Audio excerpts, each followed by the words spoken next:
శ్రీరామచంద్రమూర్తి ప్రాణాలను కూడా కాపాడగలిగే ఏకైక వీరుడు ధీరుడు. ఆయన గొప్పతనము, ఆయన వీరత్వము మీరు ఈ స్టోరీ చూసి ఖచ్చితంగా తెలుసుకోవాలి. 67 కోట్ల మంది వానరులు మహావీరులైనటువంటి వారు రామలక్ష్మణులతో కలిపి పడిపోయారు. ఒక్క వానరుడు యుద్ధభూమిలో లేచి తిరుగుతున్నవాడు లేడు. ఇంద్రజిత్ శక్తి తెలుసు కాబట్టి విభీషణుడు వెళ్ళిపోయాడు, దొరకలేదు. స్వామి హనుమ ఏ అస్త్రము చేత బంధింపబడదు కాబట్టి హనుమ ఒక్కరే ఉన్నాడు.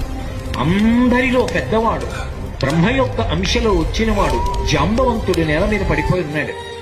విభీషణుడు కాగడా పట్టుకుని అడిగాడు, తాతా కుశలమేనా అని అడిగాడు. వానరులలో శ్రేష్ఠుడైన హనుమ బ్రతికి ఉన్నారా అని అడిగాడు జాంబవంతుడు.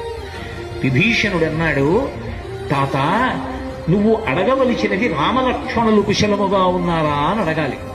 హనుమ కుశలముగా ఉన్నారా అని అడిగారేం తాత అని అడిగారు. మొత్తం వానరులు రామలక్ష్మణులతో కలిసి పడిపోయినా కూడా నష్టం లేదు. హనుమ ఒక్కరు బ్రతికి ఉంటే మళ్ళీ అందరూ బ్రతుకుతారు. అందరూ బ్రతికి ఉన్నా హనుమ ఒక్కరు పడిపోతే బ్రతికి ఉన్న వీళ్ళందరూ పడిపోతారు. అందుకే నేను హనుమ బ్రతికి ఉన్నారా అని అడుగుతున్నాను. ఈ స్టోరీలో ఖచ్చితంగా ఒక నీతి అయితే తెలుసుకోవాలి.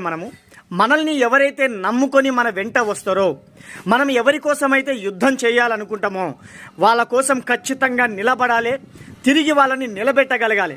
అదే వీరత్వము, ధీరత్వము. నిజంగా ఈ స్టోరీలో ఆంజనేయ స్వామి లేకపోతే వాళ్ళందరూ బతికేవాళ్ళు కాదు, తిరిగి వాళ్ళని నిలబెట్టేవాడు కాదు. అలాగే జనసేన పార్టీ అధ్యక్షులు శ్రీ కొణిదెల పవన్ కళ్యాణ్ గారు కష్టపడి ఆయన శ్రమించి పార్టీ ఏర్పాటు చేసి ప్రజల కోసము 2 చోట్ల ఆయన పోటీ చేసినా, 2 చోట్ల ఆయన ఓడిపోయినా, ఓటమి ఎదురైనా సరే ఆయన ఎవరైతే నమ్ముకున్నాడో వాళ్ళందరూ కూడా దూరమైనా సరే, క్యాడర్ చీలిపోయినా సరే ఆయన నిలబడి కృంగిపోకుండా, కృషించిపోకుండా పార్టీని నిలబెట్టి మళ్ళీ వాళ్ళని తిరిగి వాళ్ళ దగ్గరికి వచ్చేలాగా చేసినంటే నిజంగా hats off to you Pawan Kalyan garu. Janasena party 2 Telugu రాష్ట్రాలలో ఘన విజయం సాధించి ఆయన ముఖ్యమంత్రిగా పరిపాలించగలుగుతాడని ఒక నమ్మకము ఖచ్చితంగా అయితే జన సైనికుల్లో ఉంది. ఎప్పుడూ కూడా ఆయన వెన్నంటే ఉంటూ మరి రాముడికి ఆంజనేయ స్వామిలాగా ప్రతి ఒక్క జన సైనికుడు ఒక ఆంజనేయ స్వామిలాగా ఆయన వెంట ఉండి పనిచేస్తారని నమ్ముతూ జై జనసేన, జై హింద్.